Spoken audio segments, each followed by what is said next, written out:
Hello guys, welcome to our channel commerce quest. और आज हम लेकर आए हैं अपनी 12th अकाउंटेंसी की नेक्स्ट वीडियो। देखो, आज 12th अकाउंटेंसी में मैं आपको सिखाऊंगा क्या नाम है, profit and loss appropriation account. Profit and loss appropriation account, ये आपका नया टॉपिक है, profit and loss appropriation account. आज हम इसकी बात करेंगे, ठीक है। Profit and loss appropriation account होता क्या है?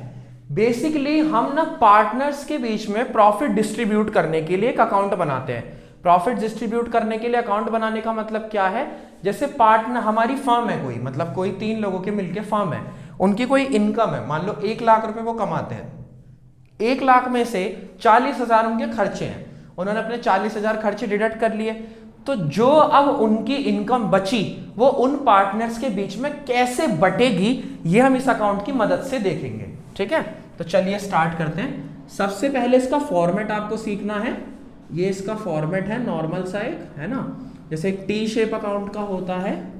देखो, यहां से आप क्लोज करो, ठीक है, यहां से आपने बंद कर दिया।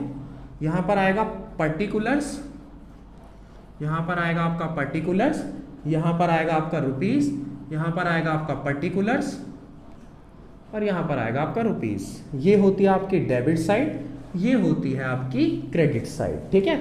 और यहां से अकाउंट ऊपर से क्लोज कर दो, यहां से आपने ऊपर से हल्का सा क्लोज कर दिया, ठीक है।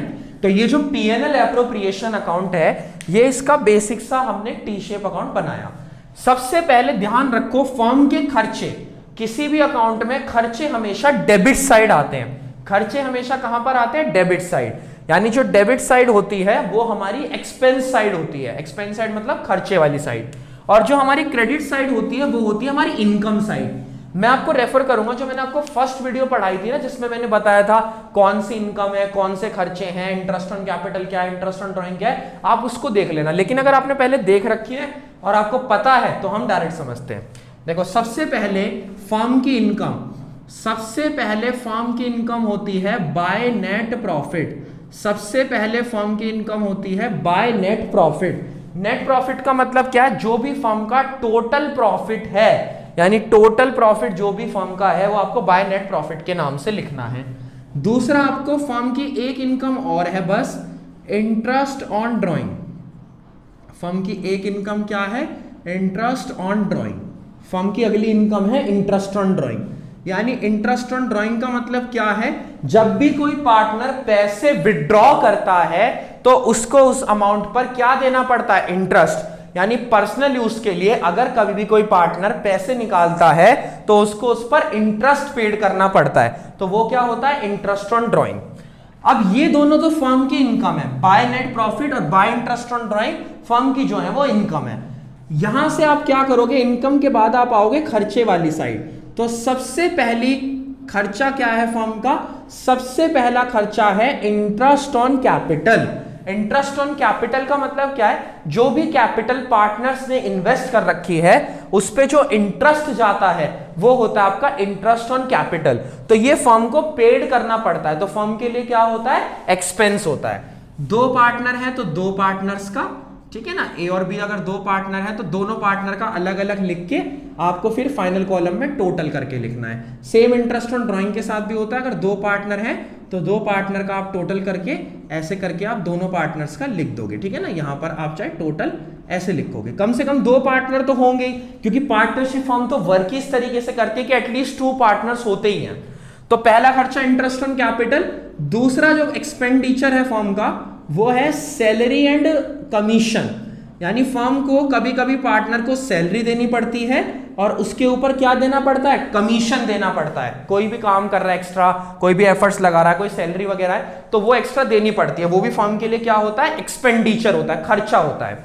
अगर 2 पार्टनर्स की सैलरी है तो 2 लिख देंगे, 1 पार्टनर की सैलरी है तो केवल 1 का नाम लिखेंगे, ठीक है। अगर 2 है तो 2 का आपको सैलरी लिखनी है, और अगर 1 ही है तो सीधा सैलरी आप उसमें लिख दोगे या कमीशन डायरेक्ट लिख दोगे।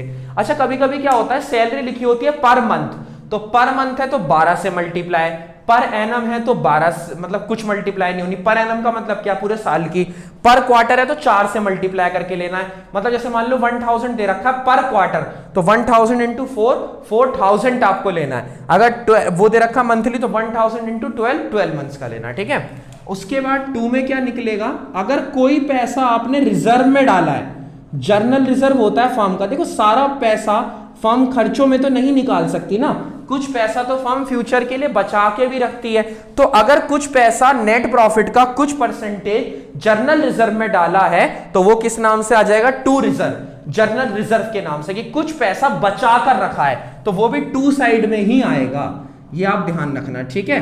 अब क्रेडिट का आप टोटल करना, क्रेडिट साइड का आप टोटल करना, क्रेडिट साइड का टोटल जब आप करोगे तो उस क्रेडिट साइड के टोटल में से आपको क्या करना है, जितने भी डेबिट साइड के खर्चे हैं, मतलब क्या, जो भी डेबिट साइड के एक्सपेंसेस हैं, salary, commission, interest on drawing, ये सब जो भी एक्सपेंसेस हैं आप इनको कर दोगे माइनस। क्या कर दोगे आप इन सबको माइनस, यानी ये मान लो अमाउंट 1 लाख आई, टोटल आया 1 लाख, 1 लाख में से सारे खर्चे मिला के बैठे 50,000, तो आपने 1 लाख में से 50,000 घटा दिए तो कितने बचे, 50,000।